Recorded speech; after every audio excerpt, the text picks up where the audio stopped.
Pinauuwi ng Israeli Army ang kanilang reservists na dineploy sa Gaza para sa giyera kontra Hamas. Gagawa raw sila ng panibagong taktika para di maapektuhan ang kanilang ekonomiya. Narito ang report.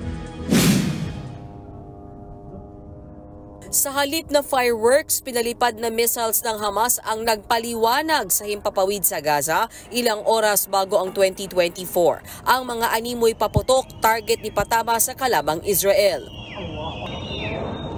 Hanggang umaga ng mismong bagong taon, walang awat din ang Israeli forces sa pambobomba sa Gaza. Sunod-sunod tuloy ang dagundong ng mga pasabog.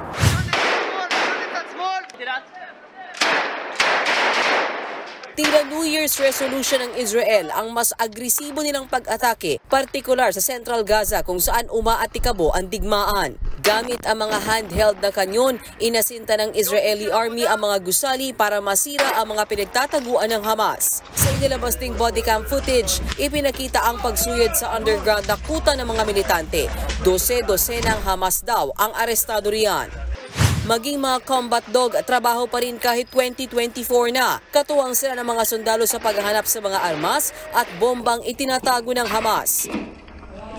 Kasabay ng pagtindi ng airstrikes at ground operations, sumama na ang Israeli jet sa pagpuntirya sa Central Gaza.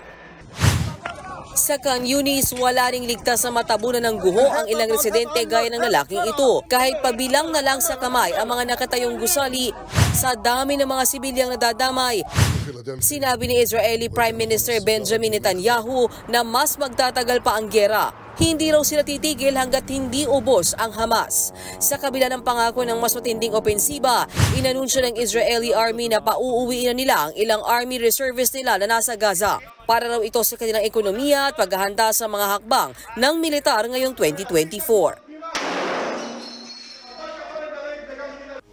Mga kapatid, Mean Los Baños po. Huwag magpahuli sa mga balita at impormasyong dapat ninyong malaman. Para sa mas malawak na balitaan at diskusyon, mag-follow at mag-subscribe sa social media pages ng News 5.